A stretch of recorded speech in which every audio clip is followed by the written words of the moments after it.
ਵਾਹਿਗੁਰੂ ਜੀ ਕਾ ਖਾਲਸਾ ਵਾਹਿਗੁਰੂ ਜੀ ਕੀ ਫਤਿਹ। ਅੱਛੀ ਖਬਰ ਇਹ ਹੈਗੀ ਕਿ ਜੋ ਵੀ ਰਾਗੀ ਜੱਥੇ ਵਿਸ਼ੇਸ਼ ਕਰਕੇ ਪਟਿਆਲਾ ਤੋਂ ਆਉਂਦੇ ਨੇ, ਸਾਰੇ ਹੀ ਇਹ ਲਗਭਗ ਕਹਿੰਦੇ ਨੇ ਕਿ ਸਾਨੂੰ ਬੁਲਾਓ ਚਾਹੇ ਨਾ ਬੁਲਾਓ, ਵੀਰ ਜੀ ਨੂੰ ਜ਼ਰੂਰ ਬੁਲਾਇਆ ਕਰੋ ਸਾਲ ਵਿੱਚ 2 ਵਾਰ। ਇੱਕ ਅਮਰੀਕਾ ਤੋਂ ਪ੍ਰਚਾਰਕ ਜਿਹੜੇ ਸ਼ਾਇਦ ਬਾਲੀ ਪਰਿਵਾਰ ਤੋਂ ਸੰਬੰਧਿਤ ਨੇ, ਉਹਨਾਂ ਤੋਂ ਮੈਂ ਤੁਹਾਡਾ ਜ਼ਿਕਰ ਕੀਤਾ ਕਿ ਤੁਸੀਂ ਭੁਪਿੰਦਰ ਸਿੰਘ ਨੂੰ ਜਾਣਦੇ ਹੋ। ਕਹਿੰਦੇ ਹਾਂਜੀ ਬਹੁਤ ਅੱਛਾ ਉਹ ਕੰਮ ਕਰ ਰਹੇ ਨੇ। ਤੇ ਮੈਂ ਉਹਨਾਂ ਨੂੰ ਇੱਕ ਸਵਾਲ ਕੀਤਾ ਕਿ ਮੈਨੂੰ ਲੱਗਦਾ ਹੈ ਕਿ ਭੁਪਿੰਦਰ ਸਿੰਘ ਜੋ ਨੇ ਉਹ ਬਹੁਤ ਅੱਛਾ ਲੌਜਿਕ, ਬਹੁਤ ਅੱਛੇ ਤਰੀਕੇ ਨਾਲ ਗੁਰਬਾਣੀ ਦੀ ਵਿਆਖਿਆ ਕਰਦੇ ਨੇ, ਪਰ ਸ਼ਾਇਦ ਉਹਨਾਂ ਦੇ ਵਿੱਚ ਥੋੜ੍ਹੀ ਅਧਿਆਤਮਿਕਤਾ ਦੀ ਕਮੀ ਹੈ। ਤੇ ਉਹਨਾਂ ਜੋ ਮੈਨੂੰ ਜਵਾਬ ਦਿੱਤਾ, ਉਹ ਕਹਿਣ ਲੱਗੇ ਕਿ ਜੇਕਰ ਤੁਸੀਂ ਅਧਿਆਤਮਿਕਤਾ ਇਸ ਨੂੰ ਸਮਝਦੇ ਹੋ ਕਿ ਮੂਲ ਮੰਤਰ ਦਾ ਰਟਨ ਕੀਤਾ ਜਾਏ ਜਾਂ ਵਾਹਿਗੁਰੂ ਦਾ ਰਟਨ ਕੀਤਾ ਜਾਏ, ਤੇ ਉਹ ਜਿਹੜੀ ਅਧਿਆਤਮਿਕਤਾ ਵੇ ਉਹਨਾਂ ਨੂੰ ਉਤਨਾ ਫਾਇਦਾ ਦਿੰਦੀ ਹੈ ਜਾਂ ਨਹੀਂ ਦਿੰਦੀ। ਲੇਕਿਨ ਇੱਕ ਬੰਦਾ ਜਿਹੜਾ ਇੱਕ ਸ਼ਬਦ ਨੂੰ ਇਤਨਾ ਚਿੱਤ ਕੇ ਖਾ ਰਿਹਾ ਹੈ, ਉਹ ਤੇ ਕੇਵਲ ਮੂਲ ਮੰਤਰ ਜਾਂ ਗੁਰਮੰਤਰ ਦਾ ਪਾਠ ਜਾਂ ਜਿਸ ਨੂੰ ਉਹਨੇ ਵੀਰ ਮੇਰੇ ਕਹਿ ਰਹੇ ਸੀ ਜਪ ਕਰਦੇ ਨੇ, ਜਾਂ ਉਹਦਾ ਕੀ ਲਾਭ ਹੈ। ਤੇ ਜੋ ਇੱਕ ਵਿਅਕਤੀ 7 ਘੰਟੇ ਜਾਂ 8 ਘੰਟੇ ਜਾਂ ਇੱਕ ਸ਼ਬਦ ਨੂੰ ਕਈ ਵਾਰ ਉਸ ਨੂੰ ਚਿੱਤ ਕੇ ਉਸ ਨੂੰ ਦ੍ਰਿੜ ਕਰਦਾ, ਉਹਦੇ ਵਿੱਚ ਕਿਤਨੀ ਅਧਿਆਤਮਿਕਤਾ ਹੋਏਗੀ। ਹੋਰ ਉਸ ਨੂੰ ਪ੍ਰੈਕਟੀਕਲ ਰੂਪ ਦੇ ਵਿੱਚ ਉਸ ਨੂੰ ਲੋਕਾਂ ਦੇ ਵਿੱਚ ਵੰਡਣਾ, ਹੋਰ ਉਸ ਨੂੰ ਜ਼ਰਵ ਕਰਨਾ। ਮੈਂ ਤੁਹਾਡੇ ਤੋਂ ਸਵਾਲ ਜੋ ਪੁੱਛ ਰਿਹਾ ਹਾਂ ਉਹ ਇਹ ਕਿ ਗੁਰਮਤ ਦੇ ਵਿੱਚ ਅਧਿਆਤਮਿਕਤਾ ਕਿਸ ਨੂੰ ਕਹਿੰਦੇ ਆ? ਹੋਰ ਜੇਕਰ ਅਧਿਆਤਮਿਕਤਾ ਦੇ ਨਾਲ ਕੁਝ ਵਿਅਕਤਿਤਵ ਪਰਿਵਰਤਨ ਹੁੰਦਾ ਹੈ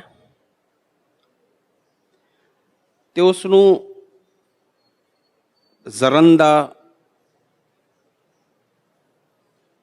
ਹੋਰ ਉਸ ਨੂੰ ਵੰਡਣ ਦਾ ਕੀ ਜ਼ਰੀਆ ਹੈ? ਅਗਰ ਪਰਿਵਰਤਨ ਹੁੰਦਾ ਹੈ ਤੇ ਅਗਰ ਗੁਰਮਤ ਅਨੁਸਾਰ ਕੋਈ ਅਧਿਆਤਮਿਕਤਾ ਹੈ ਤੇ ਮੇਰਾ ਸਵਾਲ ਇੱਕ ਸਿੱਧਾ ਜਿਹਾ ਹੈ ਕਿ ਗੁਰਮਤ ਦੇ ਵਿੱਚ ਸਪਿਰਿਚੁਅਲਿਟੀ, ਅਧਿਆਤਮ ਕਿਸ ਨੂੰ ਕਹਿੰਦੇ ਆ? ਕਿਉਂਕਿ ਆਮ ਤੌਰ 'ਤੇ ਮਨੁੱਖ ਜਿਹੜਾ ਹੈ ਉਹ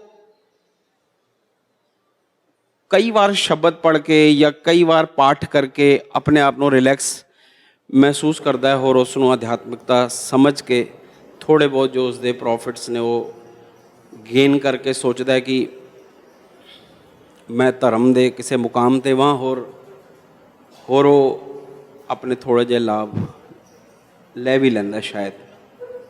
ਮੇਰਾ ਸਵਾਲ ਸਿੱਧਾ ਹੈ ਕਿ ਗੁਰਮਤ ਦੇ ਵਿੱਚ ਅਧਿਆਤਮ ਕੀ ਹੈ, ਹੋਰ ਉਸ ਦੇ ਨਾਲ ਅਗਰ ਕੁਝ ਪਰਿਵਰਤਨ ਹੁੰਦੇ ਨੇ ਤੇ ਉਸ ਦੇ ਕੀ ਲਾਭ ਨੇ, ਹੋਰ ਉਸਦਾ ਜ਼ਰਨ ਦਾ ਕੀ ਤਰੀਕਾ ਐਜ਼ ਏ ਗੁਰਮਤ ਕੀ ਹੋ ਸਕਦਾ?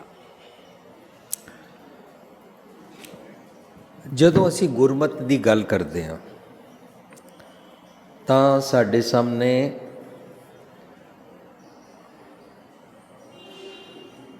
ਜੁਗੋ ਜੁਗ ਅਟਲ ਸਾਹਿਬ ਸ੍ਰੀ ਗੁਰੂ ਗ੍ਰੰਥ ਸਾਹਿਬ ਜੀ ਦੀ ਬਾਣੀ ਦਾ ਮੈਸੇਜ ਆਉਂਦਾ ਹੈ। ਇਸੇ ਨੂੰ ਗੁਰਮਤ ਕਹਿੰਦੇ ਨੇ ਨਾ।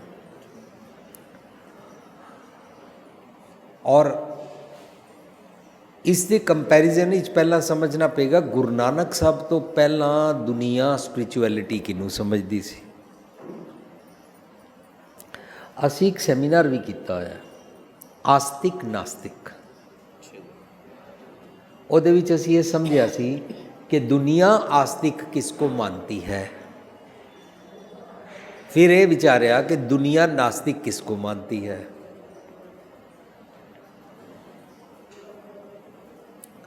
दुनिया जिसको आस्तिक मानती है, अकॉर्डिंग टू दैट हज़ारां सालों तो दुनिया दा प्रचलित ख्याल नोशन सी तथाकथित आस्तिक कि वो इतने बजे उठता है, इस तरह वो भगवान का गॉड का नाम लेता है, ये वाले कर्मकांड पूरे करता है और शादी नहीं कराता है, पत्नी या स्त्री को हाथ नहीं लगाता है, जंगल में चला जाता है, इस दुनिया को माया समझ के सब कुछ त्यागता है।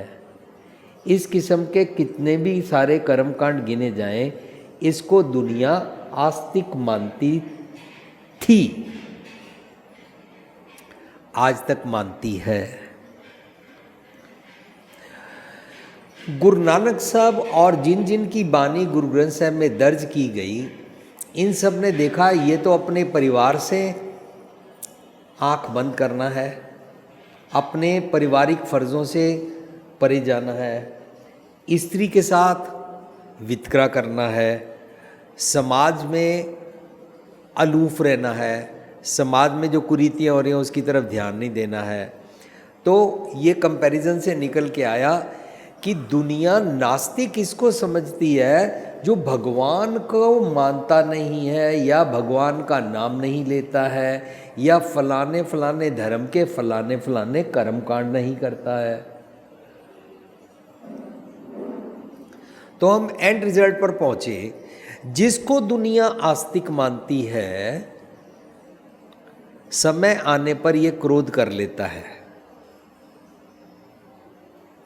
जिसको दुनिया तथाकथित आस्तिक मानती आ रही है हजारों सालों से, ये क्रोध के साथ कामी भी है और इसको जहां पर दिल करता है गाली निकाल लेता है।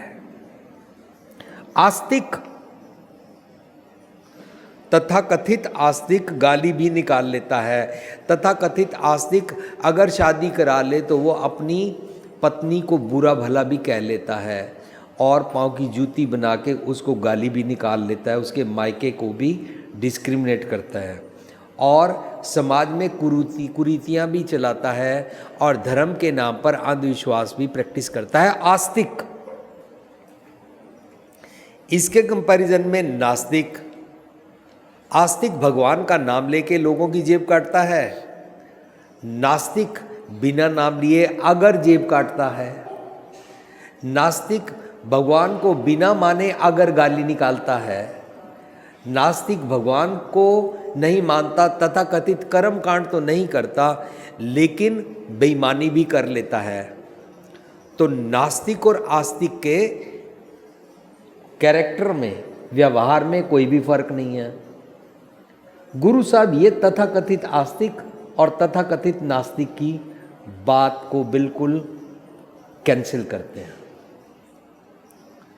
भगवान का नाम लेता है तू, तो गुरु साहब बोलते हैं हर हर करें, नित्य कपट कमावें, हृदय शुद्ध न होई। अच्छा, बाहर से भगवान का नाम लेता है, अंदर से तू अपनी चालें चलता है, लोगों से नफरत रखता है। काहे को कीजिए ध्यान जपन्ना, जब ते शुद्ध ना ही मन अपना।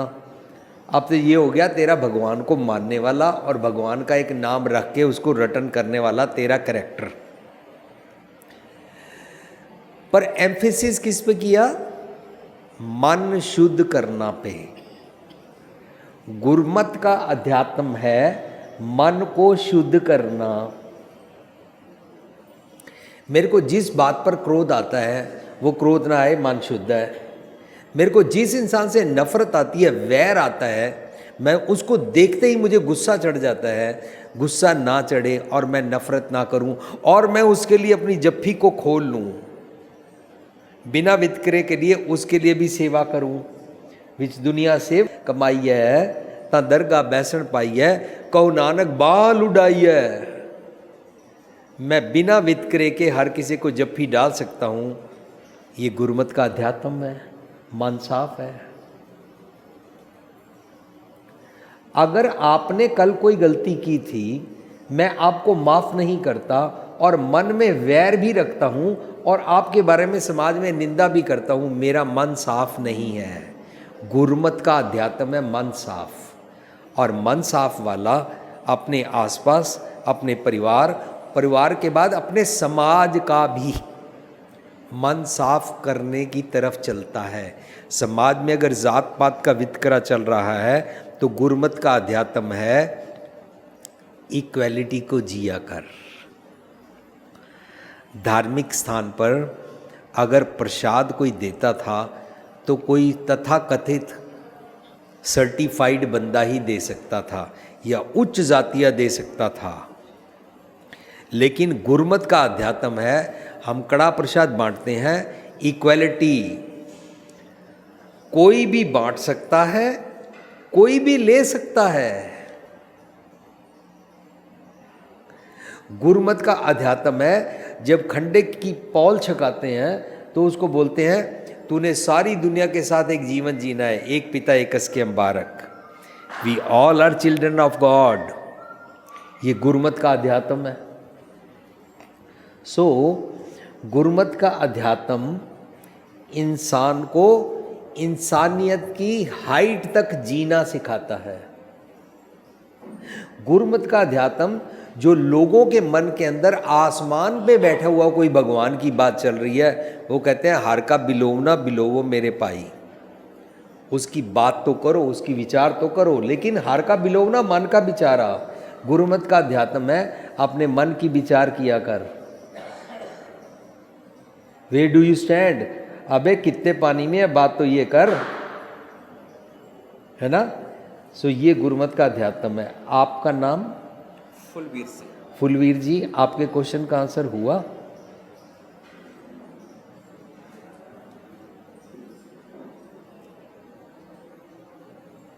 और वो जो हाइट पे पहुंचना है, उसके बाद क्या कुछ जैसा कुछ ऐसे कुछ परिवर्तन भी होते हैं जिसमें ये कैरेक्टर में परिवर्तन नहीं आ रहा कि वो कल तक आपसे नफरत थी, आज आपको जप्फी डाल रहा है। ये परिवर्तन है। कल तक बोलता था मैं उच्च जातिया हूँ, तुम नीच जात हो, आज वो बोलता है नहीं तुम नीच जात नहीं हो, तुम मेरे साथ बैठ सकते हो। अमीर गरीब का वितकरा नहीं है, गोरे काले का वितकरा नहीं है, जात पात का वितकरा नहीं है। ये परिवर्तन है। वो सिर्फ अपने लिए नहीं कमाता, अपने परिवार से उठ के दूसरों के लिए भी बांट के खाता है। ये परिवर्तन है।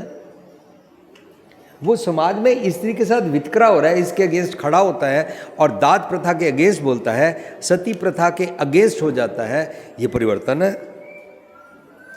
उसका कैरेक्टर चेंज होता है। कल तक शराब पीता था, आज से शराब पीनी छोड़ देता है। ये परिवर्तन है। और एक और छोटी सी बात थी कि जैसे लिविंग ट्रेजर के एक वीर कह रहे थे कि हमें बाहर से कॉल आते हैं और लोग कहते हैं कि आप हमको जो हमने और टीके पढ़े हैं और जो हमने अर्थ पढ़े हैं वो हमारे दिमाग में नहीं आते, लेकिन जो भूपेंद्र सिंह वाले अर्थ हैं वो जो है ना वो हमको समझ में आते हैं। तो ये क्या बाबागिरी नहीं है?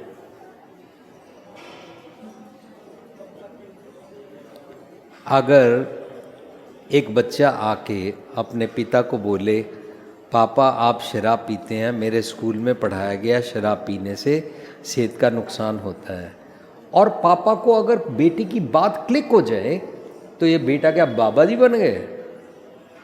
लेकिन अपन तो सोशल काम कर रहे हैं ना, अपन तो पूरे समाज के लिए काम नहीं। तो जो मैंने एग्जाम्पल दिया वो लॉजिक है कि मैं तो गुरु की बात सुन के आगे कर रहा हूँ, अगर वो क्लिक हो जाती है, बाबागिरी तो नहीं आई है। तो वही तो बाकी जो सर्टिफिकेट बाबागिरी में तो बोलते हैं मेरे को आके मत्था टेको, हम तुम्हारे गुरु हैं, तुम हमारे चेले हो, हम ऊपर बैठेंगे तुम नीचे बैठो, तुमको पुत्र चाहिए हम अरदास करेंगे, अपने घर चरण पवाओ तो अनु पुत्र देंगे, अपनी दुकान में चरण पवाओ, अपनी दुकान पे यहाँ पर कुर्सी में बिठाओ, तुम्हारा बिजनेस बढ़ेगा, हम तुम्हारे लिए अरदास कर सकते हैं, हम तुमको वर दे सकते हैं। ये बाबागिरी होती है। आपको मालूम है जो लोग क्रांतिकारी होते हैं, जो सच की आवाज़ उठाते हैं, लोग उनको भगवान और देवता बना देते हैं बस। ये तो लोगों का अपना ख्याल है ना। तो क्या हमारा भी एंड यही है? नो,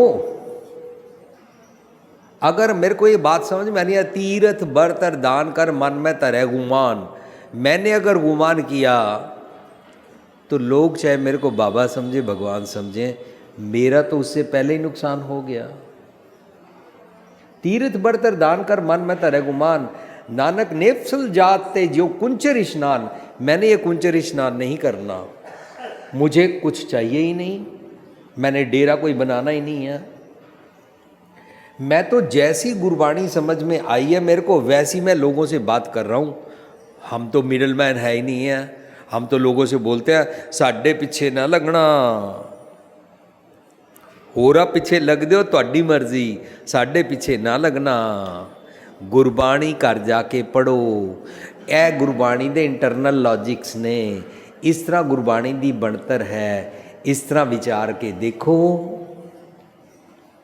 ਅਸੀਂ ਤੇ ਲੋਕਾਂ ਨੂੰ ਗੁਰੂ ਗ੍ਰੰਥ ਸਾਹਿਬ ਦੇ ਨਾਲ ਜੋੜਨ ਦੀ ਕੋਸ਼ਿਸ਼ ਕਰ ਰਹੇ ਹਾਂ। ਅਸੀਂ ਸਾਂਝ ਕਰਦੇ ਹਾਂ, ਜਿਹੜਾ ਸ਼ਬਦ ਮੈਨੂੰ ਸਮਝ ਨਹੀਂ ਆਇਆ मैं फिर कोशिश करता ਉਹਦੇ 10-15 पिछले शब्द पढ़ा, 10-15 अगले शब्द पढ़ा, काफ़ी शब्द समझ आना शुरू हो जाता है। और जे उसके बावजूद भी थोड़ा जिहा कन्फ्यूजन चल रहा है तो यह शब्द का पहला राग जितों शुरू होया है, पहले शब्द गुरु नानक साहब ने की किया है, कुछ शब्द उतों पढ़ते हैं सानू होर गहराई समझ आती है। असी संगतां नाल कहंदे अपने घर इंज पढ़िया करो।